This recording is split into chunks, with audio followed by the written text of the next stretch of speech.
Alright, welcome back everybody. So we're going to take the old busted suspension out from underneath this 82 Vet this week, and we're getting the Ridetech goodness. Oh man.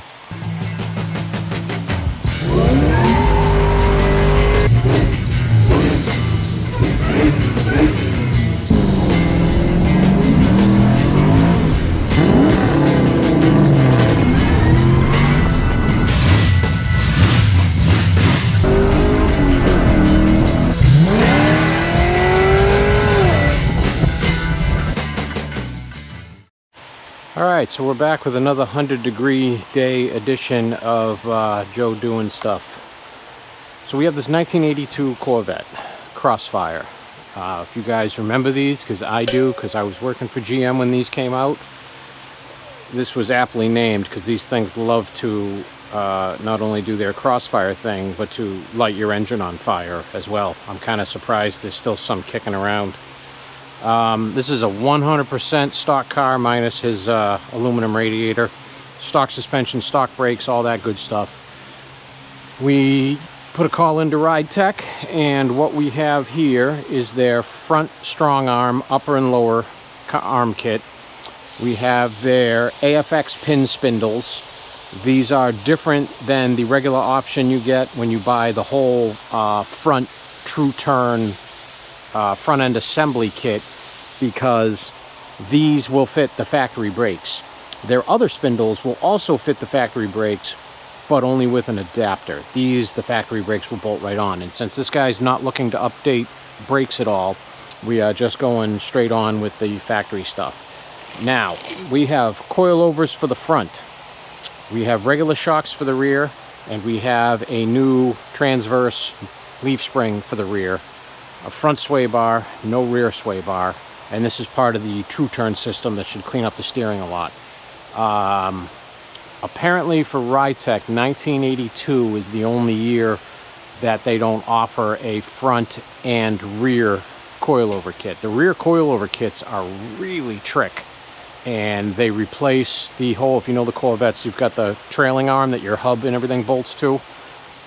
They replace those with units that they make. Super nice. Super pain in the ass to put in, but super nice. And I'm kind of okay with not doing them on this because, like I said, they're a pain in the butt.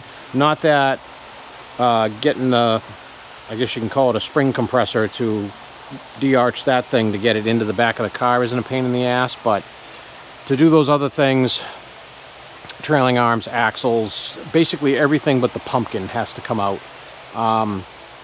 And actually, if I remember correctly, I think they give you a new upper mount, so even the pumpkin has to come out.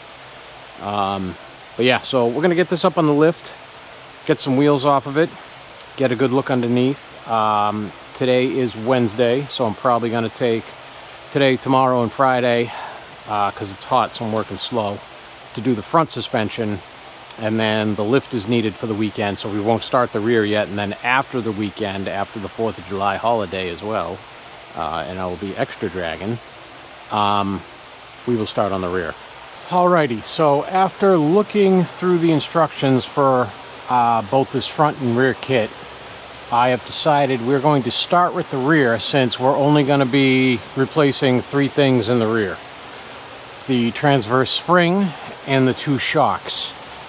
This kit for the 82, I was looking at the coilover kit, which replaces a whole ton of stuff. The trailing arms, all that stuff, bunch of bushings and whatnot, but this is going to be far simpler. So we're going to start with pulling off my tires, and then my outside bolts, and then my center bolts. We have to take this heat shield down. Exhaust may or may not be in the way. We will determine that in a minute and see, but if it is, we'll droop it down on a screw jack, because I'm not taking it out.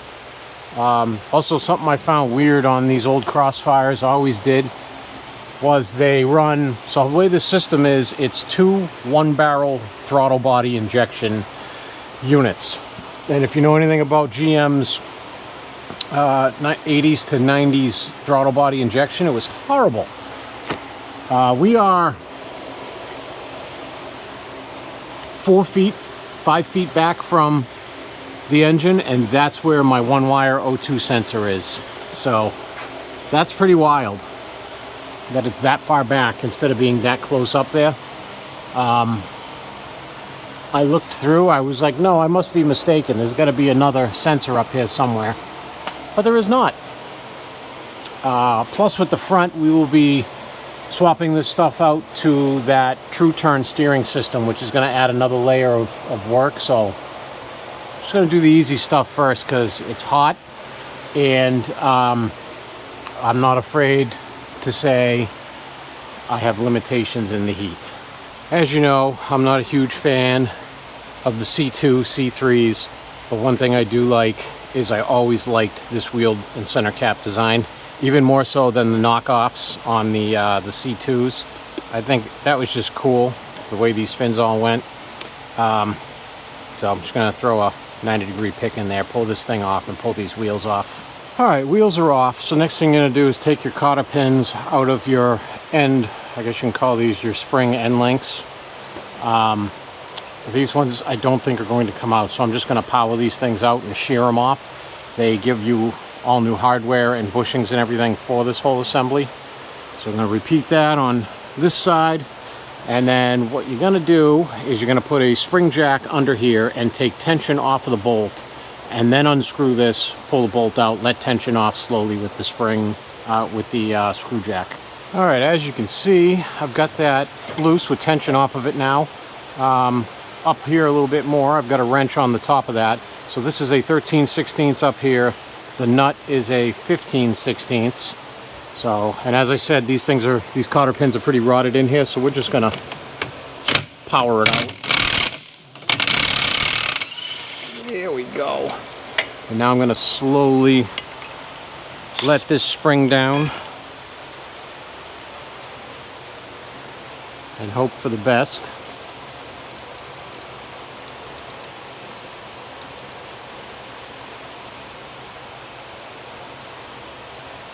Oh yeah, I forgot that cup is welded on now. All right, and there we are. Then I can fish this up. There's an access hole on top, so I can fish that up and out of there. And we're gonna rinse and repeat this on the other side. Those are out, and you can see how much further down these things spring down now. So I am gonna droop down the exhaust. I'm gonna undo one mount there, and these two mounts right up here. And hopefully that'll give me enough clearance to take off this heat shield and to get that bottom plate so I can get this old spring out. Well, we have the exhaust drop down. I believe this is going to give me all the room I need, because the new spring we can kind of go up, in, over this way, and then up. So I'm going to take these couple of bolts off that hold on this heat shield, and then we'll have access to these bolts to take this whole plate down. And then they give you in that box over here, because we're replacing a mono-leaf fiberglass with a multi-leaf metal, and there's a bunch of adapters in here if you do need them, which we do for this, because you have a cast iron rear end housing, and then you have what they call the bat wing housing, and this is the bat wing housing with the aluminum ears and everything on it. So there will be a couple of shims that go in here to hold the pack tight forward. Heat shield is down. My bottom spring pack clamp is here, so I'm going to take these 3 bolts out, take out our fiberglass monoleaf, and away we go. I believe these are supposed to be 3/4, but 18 seems to fit them perfectly, because 13/16 does not really fit them that great.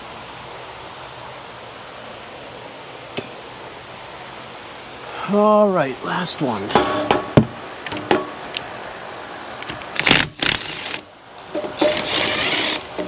Oh, the last one. Just a shorty. All right, that's our spring pack out. And then I'm gonna slide this out and over the exhaust. And it's the same way I'm gonna put the new one in once I figure out which shims and whatnot we are using. So after verifying, they give you 2 shims. And if you originally had a 2.5-inch spring, which we did, 2.5-inch width, you're going to use both of these shims. One's going to go on the inside here, one's going to go on the outside here. Also, see the little curve in that? You want the curve to face away from your leaf spring. So I'm going to put that spring up in there, and then I'll probably throw a little bit of grease up in here, and then put our factory bottom plate back on, but they give you new bolts for both sides.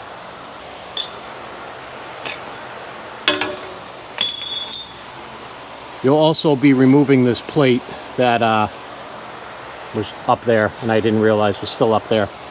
And the hole on the new spring will line up and locate, or the dowel on the new spring, with the hole in your existing rear end.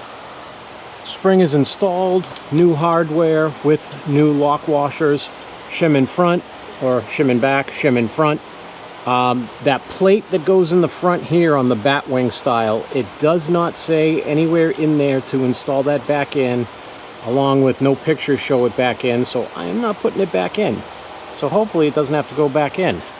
Now I'm going to tighten these 3 bolts up to spec, and then we can let this spring free hang and see if we can install the ends the same way that we took them off with the factory spring.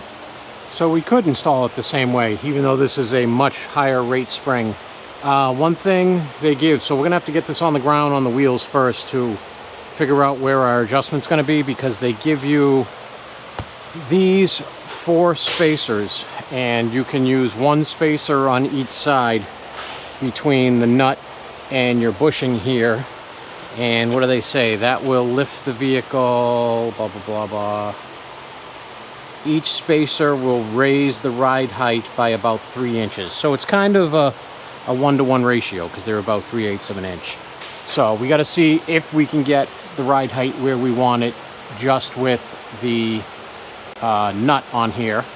If not, we'll have to raise it a little bit. As we are using big old 15 factory inch wheels, we're probably going to have it a little bit on the higher side.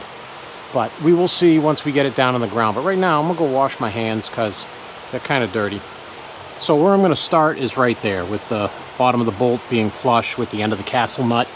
I'm going to unload our spring now, and then we are going to put our shocks in before we drop it down to the ground and see what our ride height's at. So we just got Ridetech's Fox Ridetech HQ shocks. They're simple, no coilovers in the back of this, as I said. And this is just removing the old shocks and bolting the new ones in. Make sure your knob is at the bottom. Not going to film that because it's literally unbolting shocks and bolting new shocks in. So once I get the wheels back on it, or actually get the exhaust back up, and I have to put that heat shield up in there, and then we'll get back to you, or I'll get back to you when it's on the ground. Alright, you guys want to see something cool? I'm just channeling my inner Mountain Dew guy. So as I said, the shocks are supposed to mount this way. But as you can see, I've got a small hole on this one and a big hole on that one. That's what she said. And it's supposed to be the reversed, because this bottom mount, this is a 0.625 inner diameter, I believe, and this is like a 0.437, if I'm remembering correctly. And this bottom mount is the bigger, you know, over a 1/2 inch bolt, and the top is just a regular whatever screw right there. So this is the top, which is correct. So Ridetech installed, because these already came pre-installed, they installed the bushings on the wrong end. So I got to press these things out and press them back into the correct way so that I can mount the shock like that. Luckily, those press in and out very easy, and now we are correct to be installed. Well, since we're not doing a rear sway bar, and I don't even know where a rear sway bar would mount on this style. I think it's only, I don't think there ever was a factory one. I think it's only if you have Ridetech's system, they give you a area to mount it. It looks like it would be a nightmare to mount anywhere in here. So that means we only just got rear spring, our adjusters, and shocks, and we're all done. So these rear shocks have 25 clicks of adjustment. So I've got them set. I like to set everything right in the middle. So I've got them set at 12 and drive it, see how it feels, and adjust it up or down from there. But let's let's throw the wheels on this thing and sit it on the ground and see what level it sits at. Well, let's see where this thing sits. Let me get my charging cable out of the way. This is either going to sit down on the ground and I can't get the lift out from under it, or sit monster truck high, because there is zero possibility it's going to sit perfect on the first time. Hopefully that's subtle foreshadowing and it does sit perfect. We will see.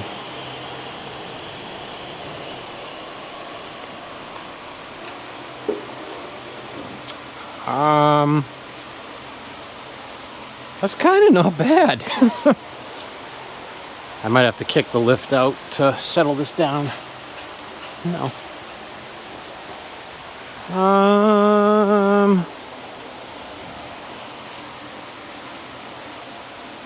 We get a tape measure and measure side to side, see where we are.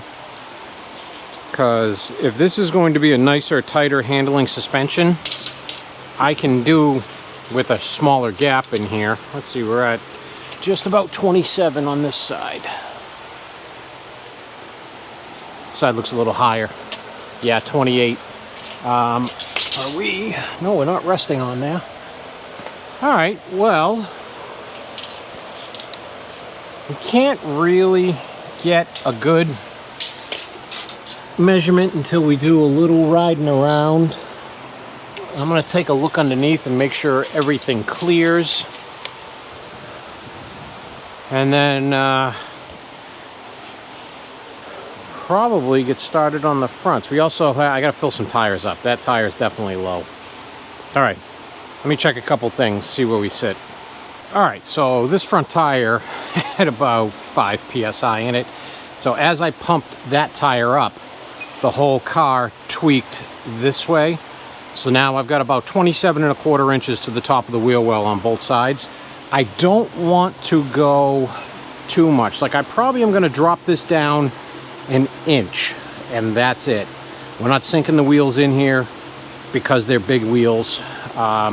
If they were some nice low profiles or whatever, I'd say yeah, sure. But these taller sidewalls are going to flex a lot when you're going around corners and stuff, and I don't want it tucked in here, flexing out, grabbing the fiberglass and destroying itself or the fiberglass. So for right now, out of curiosity, actually, I'm going to put both spacers on each side. So that's going to raise this up.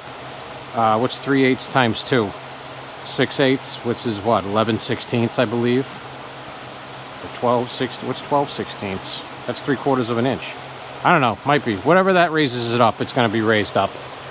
And see where that sits us height-wise. All right, so with both spacers in, it's maybe a tad lower than stock, and a tad. And I was correct, 3/8 is 3/4. My math brain did its thing. I believe, so I talked to the boss. I think what we're going to do is set this up to be just about an inch lower than what factory was. So I'm going to remove one of the spacers and then throw the cotter pin in and make sure everything clears and everything's good. And then when we do the front suspension next week, I will set that up and level it with the rear. But that's not a bad look. Hopefully, I don't know how these handle. I don't know how Ridetech's multi-leaf springs are. But if that's what they designed for the car, then that must be what works for it. So let me put it back up, take the one spacer out, and lock this thing in. Alrighty, welcome back everybody. It is Tuesday, July 7th. I took yesterday off because we did 4th of July on Sunday, which was the 5th. They changed all the fireworks stuff around because it was the 250th anniversary to coincide with a few local parades and whatnot. So we did it yesterday, and I needed a day off. So today we're going to put this back up in the air. You saw last week we got the whole rear suspension in and done. Going to take off the wheels, the brakes, get the upper lower control arm spindles off, start putting all our Ridetech stuff on. I had some extra time at the end of the day Friday, so I did put on our Ridetech front sway bar already. That was just like a 30-minute job. And I did get in our Detroit Speed electric headlight conversion kit. So that is all in and done now. So let me get this up in the air, get these wheels off, and get started on this front suspension. Okay, so brakes are undone, rotor's off. These Corvettes use a hub style hub. It's not a integral part of the rotor like most of the old muscle cars are. Also got my inner outer tie rods off because we are installing, I forgot to mention, this whole kit comes with, I've already bench assembled it, Ridetech's True Turn system, which changes the scrub line and all that stuff of the steering to make it more responsive with their whole setup. So as far as steering stuff, that is all undone. That's everything I need to do. Where your original two inner tie rods went, these now bolt in place of those, and as you can see, it raises the line of where the tie rods are now and puts them towards the outside a little bit. And then there's holes cut in this cross member here which clear your nuts and whatnot for your steering piston. It was always weird how they did these ones. It's basically a manual box with a hydraulic assist piston, but you know, it works. So now we're going to continue disassembling this. I'm going to pull the shock out, so that's out of there.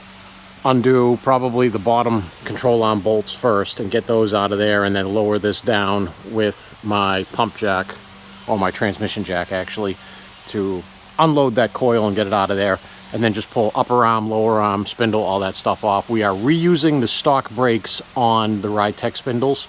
So I don't know if I'm going to be reusing the dust shield, but we will be definitely reusing the caliper mount bracket. So I have the passenger side stripped down as far as I need to strip it. You'll have to pull out the bolts for the upper control arm dog bone, just because there's no way you're going to be pushing it in far enough that way to get that dog bone up and off the bolts, because as you can see, with most vehicles, when the engine is still in, the engine is in the way. And on this is, the Corvettes are so far forward. As you can see, the center line of the front axle is in front of the entire engine. The radiator shroud is in the way as well. So with all of the Ridetech kits, as normal, you have to drill your shock stud hole open to, I believe it's 3/4 of an inch for your coilovers. And for this kit, as far as I know, that's the only modification you'll need to do to the frame. So I'm gonna grab my step bit and open that up, clean all this off, and get my stuff together over here, because I have it set up over here as bottom control arms, top control arms. I'm gonna set them up as left and right. I'm gonna get this entire side together first, and then we'll start taking the other side apart. All right, one of the coilovers is together. You guys have seen me do this a million times. It's the same as for all the other Ridetech systems. There's plenty of online tutorials on how this all goes together. So I've already drilled out my hole up here, and drilling that hole out also released the pushing cup that they have up there factory, so that's good. So that got rid of that as well.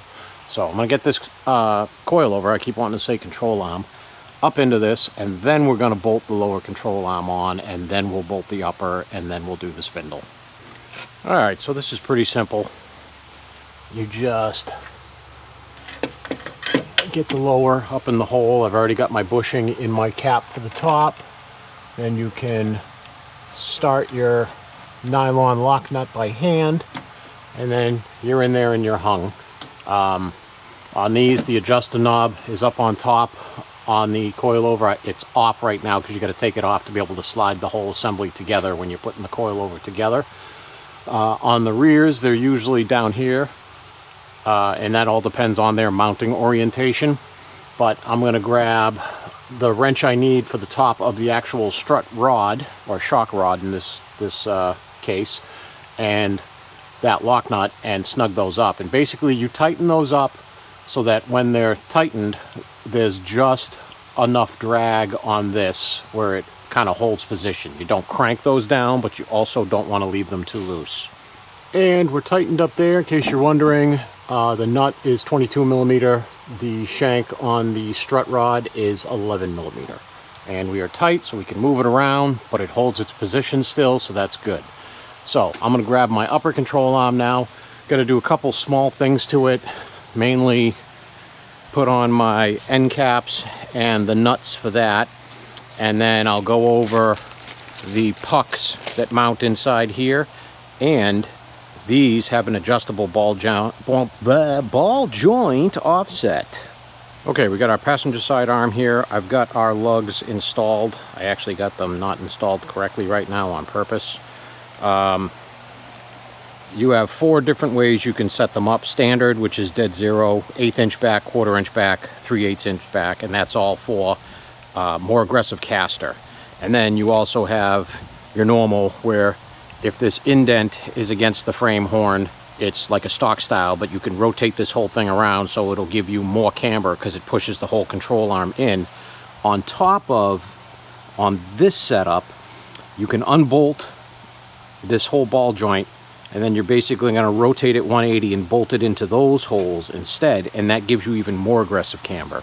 So for these cars, you can set these Vettes up stupid aggressive with caster and camber, but we are going for street style. So I'm going to set mine up, as you can see, standard. Tells you right here, thick side in. So thick side in. So I have to flip this one around because I was just playing around and seeing how all of them lined up.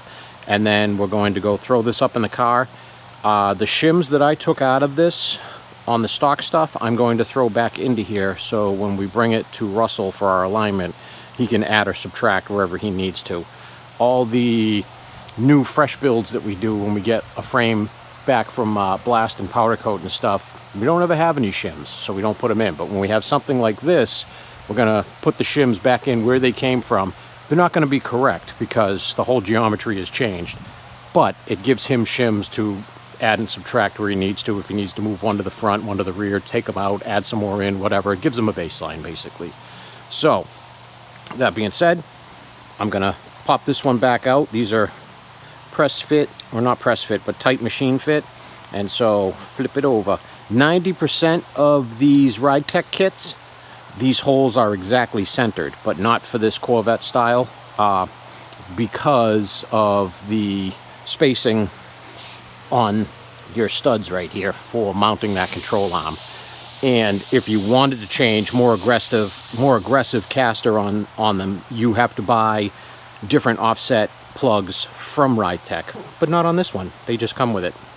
Upper arm is in, everything is good and tight, as you can see, just enough tension to hold those Delrin bushings in place, but not to hinder being able to move them.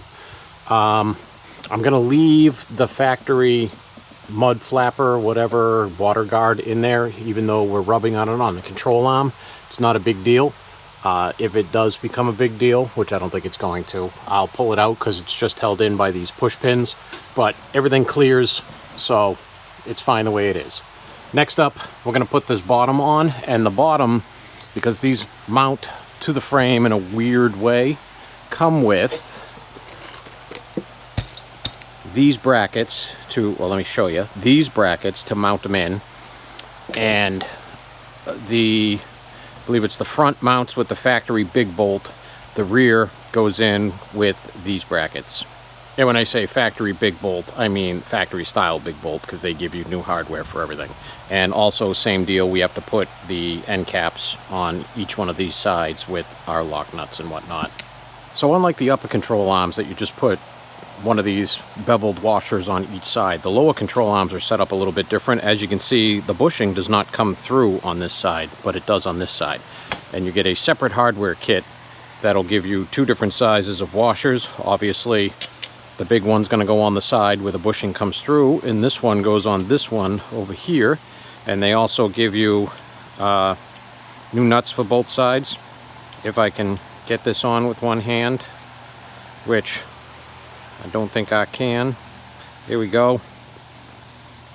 And then that. And then the other thing they also say, so this is going to go on here and bolt through the factory holes with hardware supplied. But the other thing they also say is when you fit this up there, this back corner of this mount right here, which is the rear of your control arm, may not clear the inside here.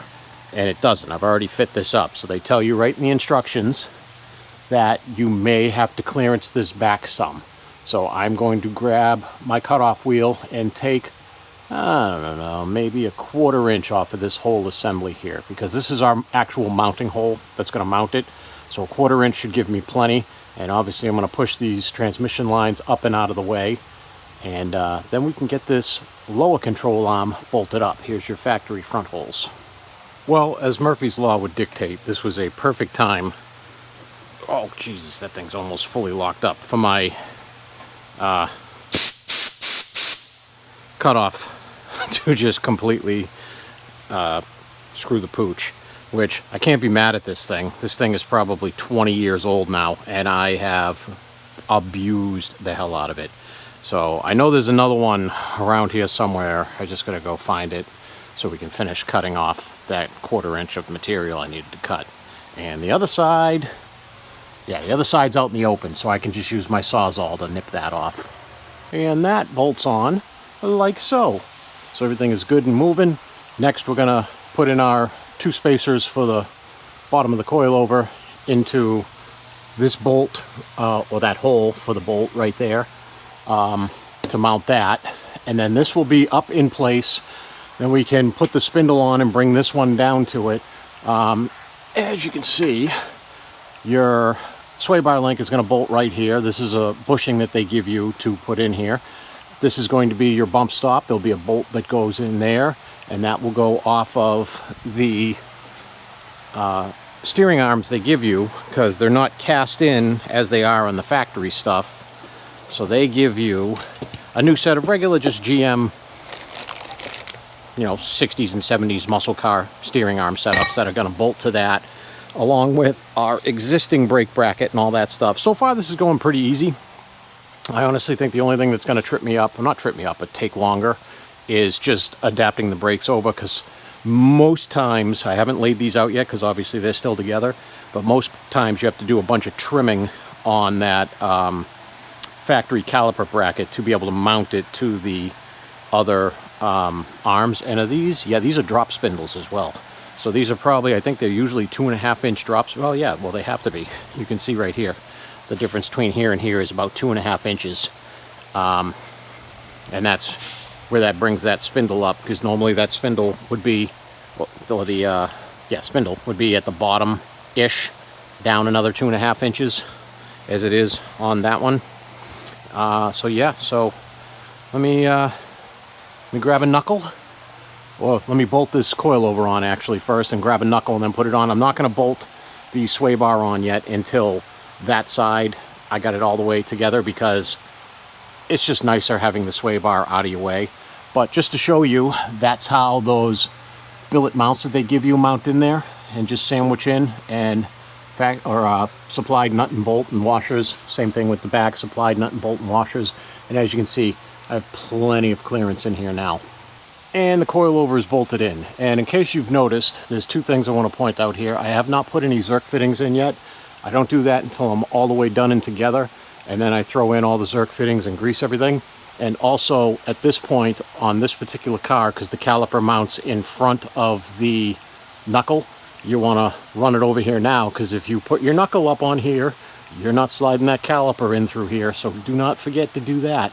So now I'm going to grab my knuckle and get that thing bolted and torqued in.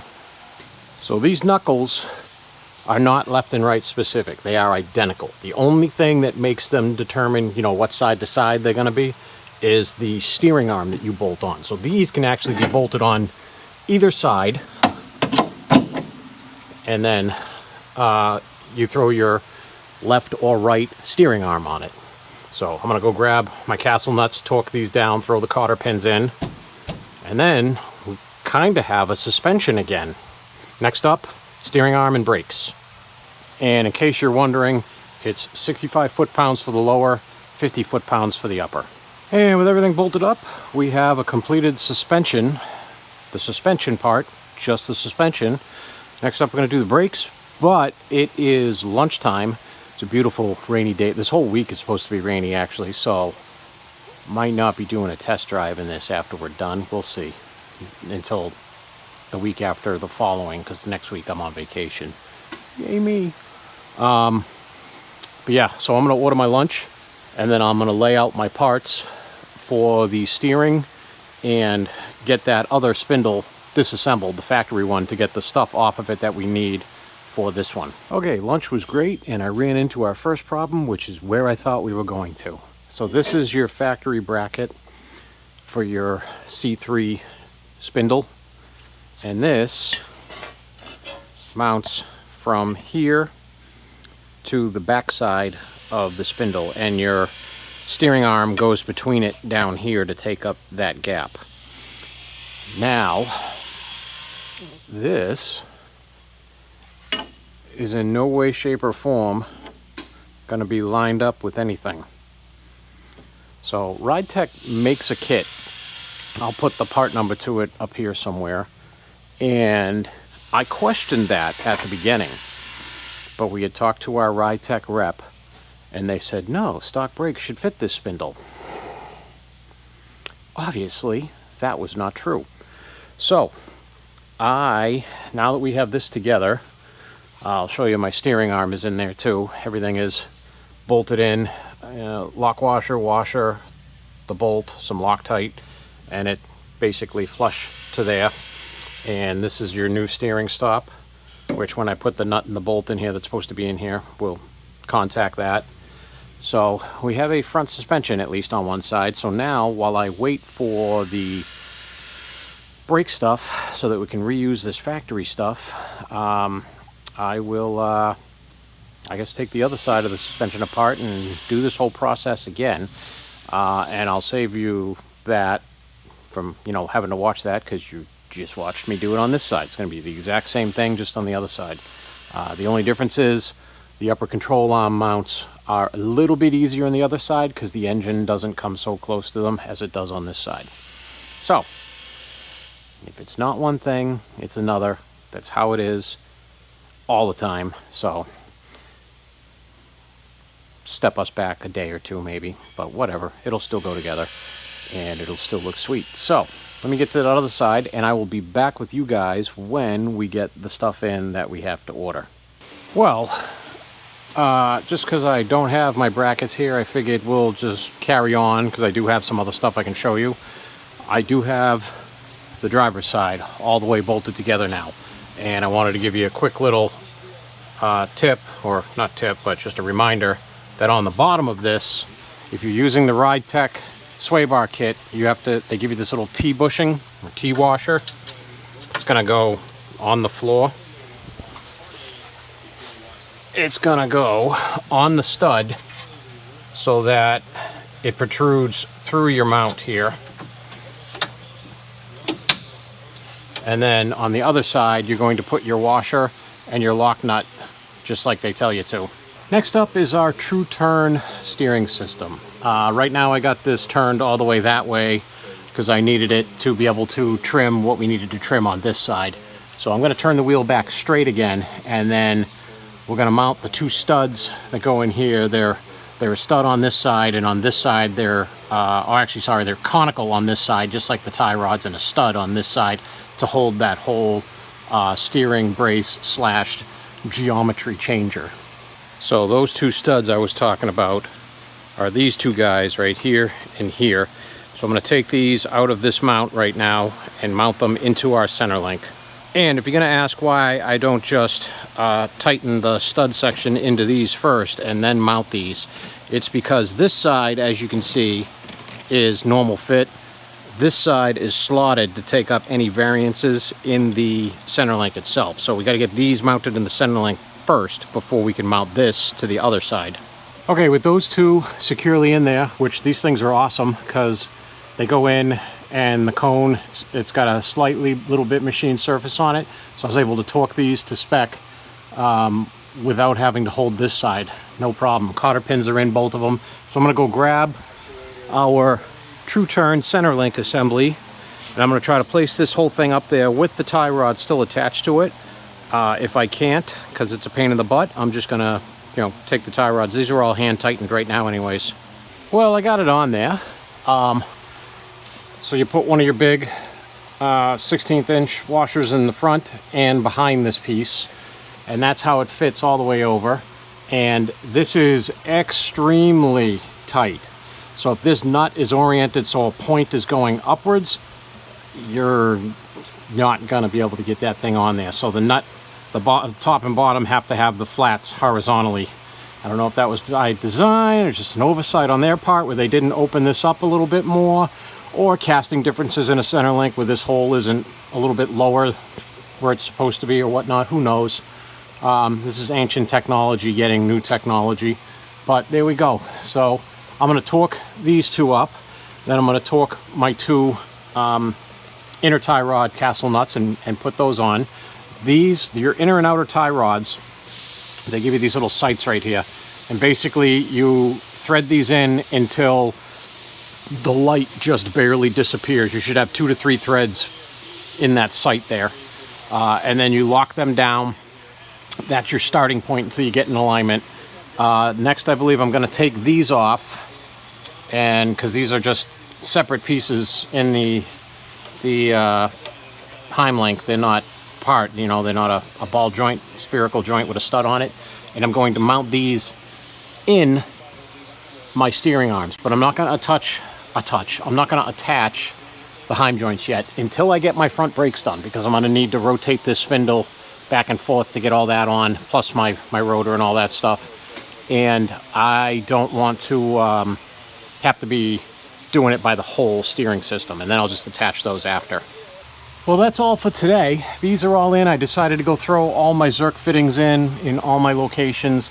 It's just inner tie rods, upper and lower ball joints. These outer Heim joints obviously don't get Zerks. Sway bar links don't have them. Sway bar bushings don't have them. Yeah, so if we had that kit, which it's overnighted, so it will be done tomorrow. I was going to say we could have this whole thing done today and get it down on the ground, and then I would have to set my ride height. And I can tell you right now, it's going to be ridiculously low as it sits with the coils all the way zero preload on them, because we're at full droop and the bump stop's not even hitting yet. So this car is going to be low in the front. So I'm going to have to jack these coils up a good amount to even out the ride height with the rear. But I will see you tomorrow when those brake caliper brackets come in. Okay, so our brake adapter kit has arrived. What is included in here is just all in this picture. They give you 2 new hubs. I'm guessing it's a different offset because of the different spindles, because otherwise the studs and all that stuff are the same. New bearings, seals, caps, all that stuff. These are your 2 caliper adapter brackets, and then these are your new bump stops, which we won't be using, because in the instructions it tells you if you have this style arm that has steering arm that has the built-in bump stop, you don't need to use those. If you don't have this style, like they make some nice aftermarket billet ones that are just flush cut right here, you use those bump stops that they gave you. So I'm gonna double check, make sure all this stuff fits the rotors, and then we're going to put the bearings in, put these all in, put these brackets on with all the included hardware. We're gonna get this thing back on the ground. Yeah, so this is a pretty simple bracket, literally just bolts right on. So now I'm gonna assemble my hub, put the bearings and the seals in, pack everything, put that thing on here. We can slide our rotor on here and then bolt up our caliper. All right, so there's a million different ways you can tighten this castle nut. My go-to is spinning it while you tighten 15 foot-pounds. Oh, I forgot I don't have a tie rod attached to that. Here's 15, and then you loosen it to the next available castle that lines up with your... Is there a bird in here? Holy crap, there is another one. The next available hole that lines up with your castle. You don't have to tighten it for that one, you loosen it for that one. So we're gonna find where that is. It's right there, so we're gonna loosen her up. Right there, and then we're good. I'm going to put my cotter pin in, and we are good to go. Throw the cap on, throw the rotor on, bolt the caliper on. And there you have it. So we are all on there now, 100% bolted in. I'm going to hook up my tie rod on this side, and then we're going to rinse and repeat this whole thing on the other side. Then we put the wheels on it and put it on the ground, and I can wash my hands.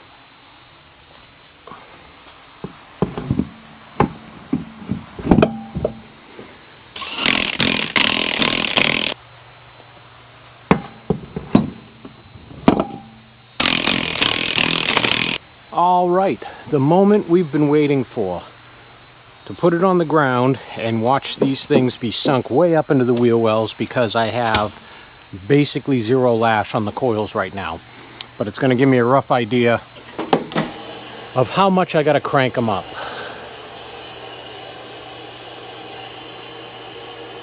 I'm going to guess if it does sink them in as bad as I think it's going to, I'm going to crank these up an inch on the coilovers, and then we'll go from there.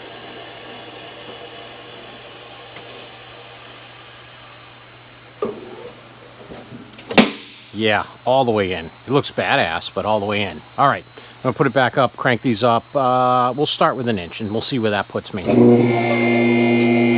So the way I do these, this is basically zero lash right now, as you can see.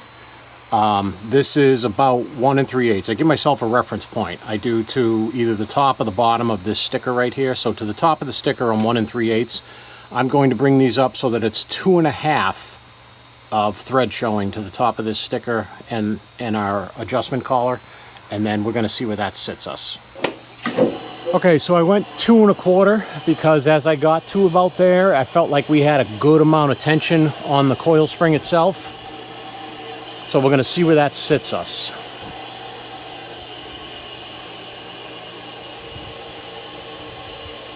Obviously, we'll have to pull it forward and backwards and, you know, settle the suspension in and whatnot, but this is going to give us a pretty good idea. The rear, I like exactly where it is because the car was pulled in and out of the shop this weekend, so the rear kind of settled in where it's going to be. Oh, yep, no, we still got to go up. So I'm going to go up let's see, I'll go up another 1/2 inch. We'll see where that sets us. Okay, so we are at 2 3/4 from my reference point on the coilover. If we need a lot more than this, we may have to step up to a higher rate spring, or a longer spring, because we are getting close to the point where I don't like to keep cranking on them, because you don't want to preload the hell out of coilovers. You want to have some, but not all.